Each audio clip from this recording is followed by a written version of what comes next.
Hi there, welcome to your video lesson. This video will introduce you to functions. Often when we begin discussing functions, we begin with the image or the analogy, I guess, of a machine. The reason for this is because machines work in a simple way. We often have some inputs that enter the machine here, and then the machine does something, runs a program or runs some processes, and then an output comes out. The process is fixed. That is how functions work. We put inputs into them, there's some fixed process that occurs, and then we get outputs. So let's take a look at functions that way today. However, before doing that, let's get ourselves warmed up by considering graphs that match situations that are described. And you'll see how this connects to our talk about functions very soon. For now, know that you have 6 different runs here done by somebody named Amir from his house. And we want to match those runs with the graphs here. Although these graphs here don't have axes labeled, we assume all the graphs have the same axes as here. Here we can see the horizontal distance from his house, and here the time. So as time passes, what happens to his horizontal distance from his house? All right, let's see if you can match these. Notice that there are 6 runs, but 7 graphs. So one graph will remain unselected to match these. Let's check the answers. For number 1, he runs on flat ground for 10 minutes. There's the graph. The reason for that is we assume, since he's running on flat ground, that he will maintain the same pace. Of course, that's not true in real life. In real life, you can change your pace even if you're running on flat ground. But let's assume a steady pace. And that's what this graph shows. It shows as time goes by, his distance from home increases at a constant rate, and that is shown by a straight line. There's a constant change in his horizontal distance from home. Okay, run number 2. He runs down a hill. Let's check. Well, that will match to graph A. Why? Because if you're running down a hill, your distance at first will increase quicker because you're running quicker when you're going downhill. So you can see here, as time goes by, at first his distance is increasing quickly, right? More distance in less time. That's that rising slope. And then at some point it flattens out. Why does it flatten out? Because he made it to the bottom of the hill, and now he's kind of on flat ground. So therefore now he hits that steady pace that we talked about here. So speeding up as he rushes down the hill, and then flat ground, steady pace. Not as much of a slope. Okay, C, or run 3, sorry. He runs 10 kilometers. In this case, it doesn't say anything about the terrain, up or down or anything, just that he runs 10 kilometers. So now we're looking at the y-axis, which is his distance from home, and we look at all of them, and all of them have all kinds of distances, but there's only one that shows a distance of 10,000 right here. So this one here shows that he has run all the way until he's 10,000 kilometers from home. Or sorry, 10,000 meters, because this is in meters, so 10 kilometers from home. And you can see the pace is changing a little bit. He's slowing down as he goes, but he makes it to 10 kilometers. Okay, 4, he runs up a mountain and back. So he goes from home, up a mountain, back again. That one, I thought E was a good match for that. Because, again, he's going up the mountain. So up the mountain, and I guess this diagram isn't so great because it shows a flat part first.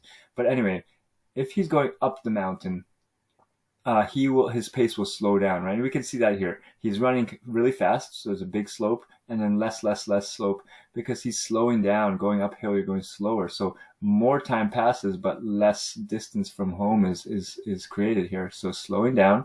And then at that point, he reaches some furthest point from home at, like, let's say 900 meters, and then he starts heading towards home, right? His distance from home starts getting smaller. So top of the mountain, and then he turns around, now he's heading home. And now he's running down the mountain very fast. So very little time passes, but lots of distance is happening. And eventually he arrives at home. He has no distance from home here. Okay, number 5. He stops to chat with a friend midway through his run. So he's running away from home, stops, they have a chat, and then keeps running away from home. Well, that would be B, because here we can see, again, steady pace, running away from home, making more distance from home. And then here, time is going, right? Time goes from 4 to 6 minutes, but his distance from home is not changing. So this is like him being stationary. Time is going, but he's not going anywhere. And then he moves away from home again. He keeps on running after the chat. Okay, great. Number 6, he encounters a rough trail that slows him down on his way home. So this one is all about him heading home. So his distance here from home should be decreasing the whole time. So that one is this one here, where he starts a certain distance from home, and as time goes, he's getting closer to home. That distance is decreasing. So he's going to home, and you can see the rate is changing because there's rough trail, so faster, slower, until he gets home. All right, that makes sense. There's only one that was missing there, and that is this one. So can you explain why this shows an impossible scenario? Why would this graph show something that could not actually have happened? Well, I hope you answered something like, well, what this graph shows is his distance from home is decreasing as time goes, so he's heading towards home. Great, but then what about this? At the same time his distance is decreasing, his distance from home is also increasing, right? As time goes, two things are happening at once. So it's like he started away from home and he started at home, and one version of him is heading towards home and the other version of him is heading away from home. That's impossible. Can't have two things happening at once like that unless you're in some weird, I don't know, time travel movie, but that's not what's going on here. Okay, let's take some notes. So let's note what a relation is and how it compares to a function. So first of all, a relation is a set of ordered pairs. Let's talk about what that means.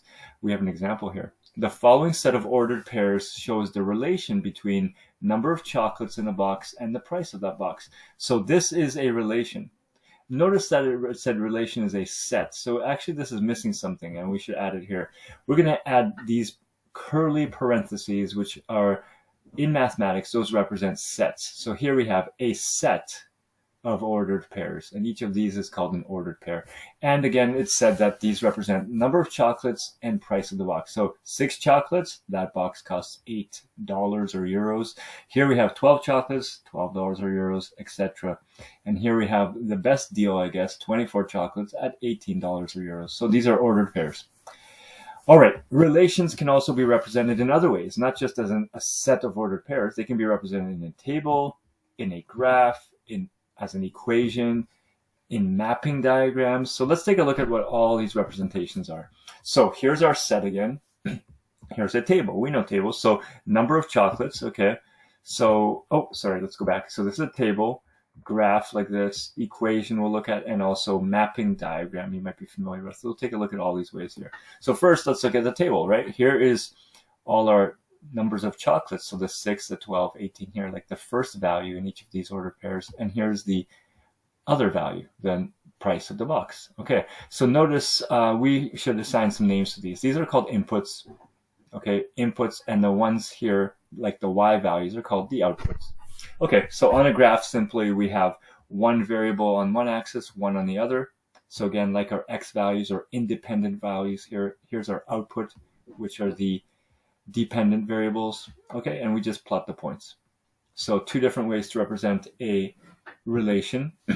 Another way is called a mapping diagram. This way is probably one that students are least familiar with, right? But we have our set here. We put our inputs in one of these. So our inputs are 6, 12, and 8, and also 24. Those are these values here. And then we show how those map to the outputs. In this case, our outputs are 8, 12, and 15, and 18.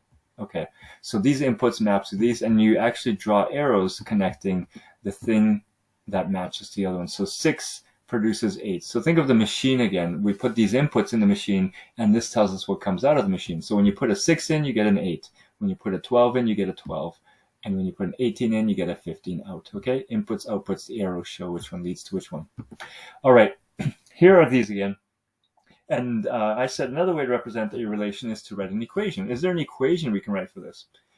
At first glance, this might look like these are linear, like we would just simply draw a line through these. But let's take a more careful look, and I have a Desmos window ready for us for that. Okay, so here's Desmos, and here's those same 4 points. And I want to see if a line is a good match for it. So what I've done here is written a regression equation. See this? I've used this little curly symbol there instead of equals. That tells Desmos we're going to do a regression, which means it's going to take these values from the table and it's going to make a line of best fit for them. So let's see what happens. There's the line of best fit. And notice it doesn't hit the points perfectly. So even though they look linear, a linear model is not perfect for these. It's a pretty good match, but it's not perfect. So not a great match. Let's look. I created some other models because yeah, we use lines a lot to represent things, but there's all kinds of functions out there. Here's one that looks like it's a log function. Let's see if that's a good match for the data. So let me shut this one off. Here's a log function. Hey, that's pretty good. Look, I did a log function, and it looks like it is a very good match, but still not perfect. You can see the points are kind of above and below that one a little bit. Let's try another one. Here's a root function or radical function. That looks pretty good as well. Okay, so what I'm just demonstrating here is that there are different kinds of options when we want to model data, and I have all three together now. We don't know which one is the best here. These two are both pretty good, but still, there's ways to find that. That's something we'll look at later in the course. For now, know that an equation is another way to represent a relation. Okay, so now that you know all these representations, let's try a problem here. So go ahead and read this and see if you can answer A and B to begin. Okay, the values of M and N are 24 and 30. So you hopefully notice a pattern here that there's a number of books, and this is the amount of paper needed to print the copies, right? So there's a clear pattern. One book needed 6 square meters to print it. 2 books needed 12. 3 books needed 18. Clear relationship.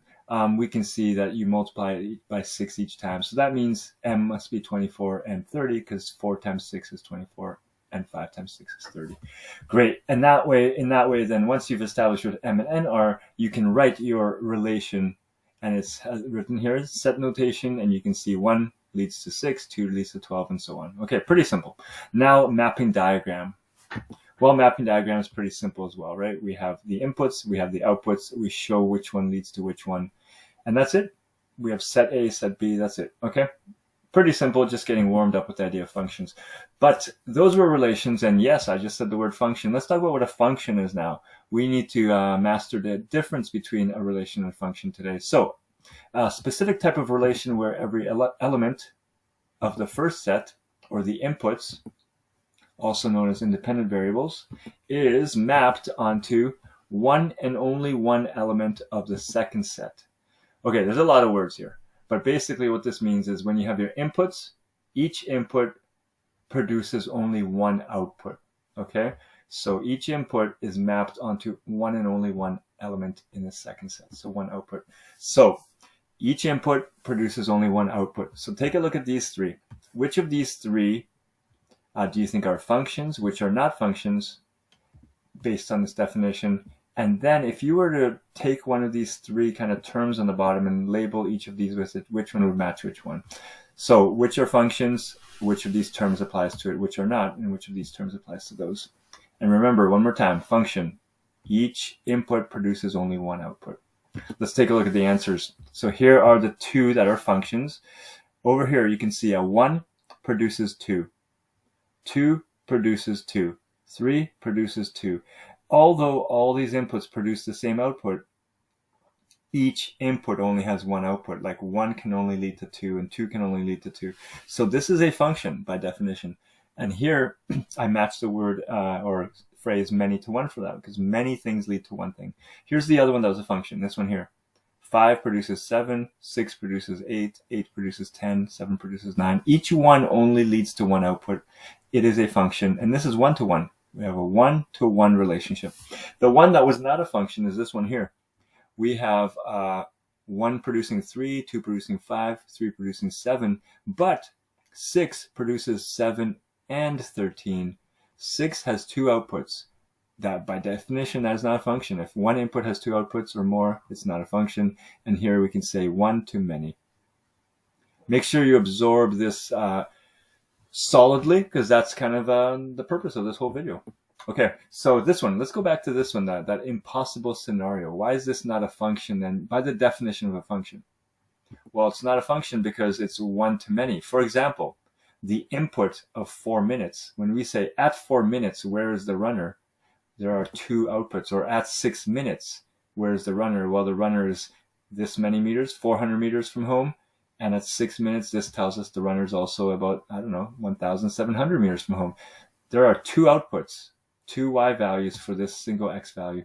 And this brings us to something called the vertical line test. When we have a graphed function, if we draw a vertical line, and it hits the function, or hits, sorry, when we have a graphed relation, and it hits the relation twice, like here and here, that tells us it is not a function. Okay, if a vertical line hits the graph twice, it is not a function, because that implies for one input there are two outputs. Okay, so here's vertical line test, right? Looking at the first one, is that a function? Let me go back to it. Let me find that. Okay, sorry, I'm a little bit out of order here. Is this one a function? Well, no, look, if you move this one across here, oh, right there, it hits 2 points of the relation. Therefore, for that one input, there are two outputs, not a function. It says relation only, one input gives two outputs, but everywhere else it works out. Okay, second graph. Is this a relation a function? I think it might be, because look, as you move the vertical line, it only hits 1 point every time. Therefore, each input has only one output. So that is a function, relation and function. Okay, let's see what else we have here. Okay, so there's vertical line test in action as well. Here's a relation graph, and we can see this vertical line hits it only once. It is a function. This one, not a function. We have this relation graphed like this. This vertical line hits twice, therefore not a function. Okay, so how about these? Is each of these relations a function? What do you think? The inputs, x values, length of foot in centimeters, and the output shoe size. Do you think that would lead to a function? I put no, because two people with feet that measure the same length, let's say somebody has a 31 centimeter foot and somebody has 32 centimeter foot, those two people may have slightly different shoe sizes. Somebody, even though their foot might measure something, they might still have a shoe size of 32 centimeters, or I don't know, in North American measures 7 or 8 or something like that. So even if you have the same exact foot measure, there can be two different outputs for shoe size. Okay, how about this next one? Input, a student in your class, output the names of their siblings. Is this a function? No, because one student, the input, may have multiple siblings, the outputs. All right, one student can have several names associated with them in terms of their siblings, so not a function. How about this one? A student in your class and their birthday. Well, this one is a function for sure, because each student, the input, has only one output, because they only have one birthday. There cannot be multiple birthdays for one person. Okay, how about this one? Shoe size and length of foot. Notice this is like the one we saw before, but they're flipped around. Now shoe size is the input, length of foot is the output. Also not a function, because multiple people with the same shoe size can have different foot lengths. So again, you can input a shoe size of 7 or 8 or something, or 32, 33, 34, and then multiple people, there can be multiple foot lengths associated with that. Okay, how about this one? Is this a function? By the way, this is the equation for graphing a circle. Not a function. All right, because many inputs lead to more than one output. Okay, you can draw the vertical line, and all the way across here, there'll be double outputs for each input. How about this one? A parabola. Yes, that is a function, because the vertical line shows us also for each input, there's only one output. Finally, we have these two here. Which of these is a function? Which is not? Okay, first one, it is a function, because every input we see leads to only a single output.